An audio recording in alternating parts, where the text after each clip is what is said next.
this is Doc the mule. That's why he's got an odd-shaped foot compared to a horse. But he has 3 separations that I want to put these hoof taps into. Here's a separation on this outside quarter that's not too bad. But I just want to try it. So we will get my knife out of the way. We'll put one right in there. He's got an old wall separation on the inside. It's been there for several years. This is my wife's mule.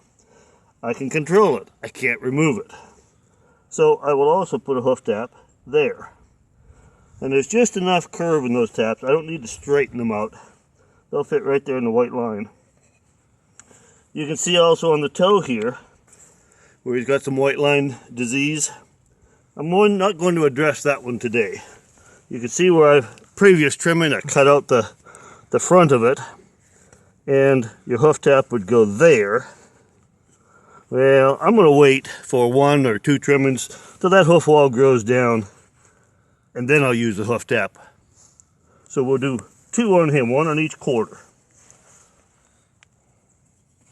Now typically you start by just making a indentation, a little U-shaped groove. And I just use the tip of my hoof knife to do that. And why you put that groove in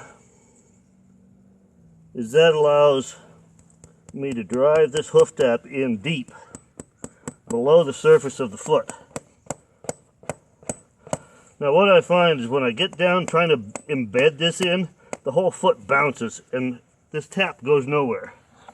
So I take my hoof clinch block, lay it up against the side of the foot, or if I'm doing a toe, you could lay it up against the toe of the foot.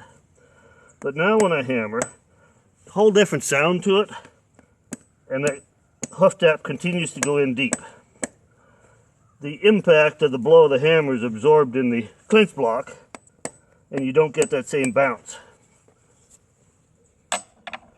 There, that tap is below the surface of the hoof. If we chose to use a shoe, you could nail a shoe directly over top of that. You could put a glue-on shoe. You could put a nail-on synthetic shoe.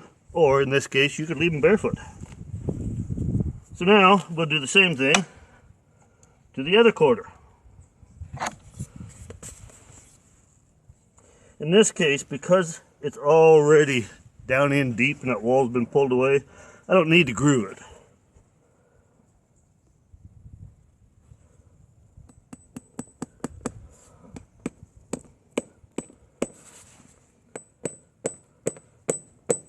What makes these hoof taps work, you saw the prongs on them, they hold that hoof wall in place and allows it to grow out without these very small movements that open the cracks up and let dirt in, debris, bacteria. But also, these taps are coated in zinc. And zinc and bacteria do not get along. That is now below the surface again. And that one is completed. I'll smooth these edges up and round them up, but then he's good to go out in the pasture and to be ridden. But the research I've done says that zinc and bacteria don't get along. Zinc will stop bacteria from growing. So with the zinc in there, supposedly that's what's happening. I'll keep you posted. Ooh.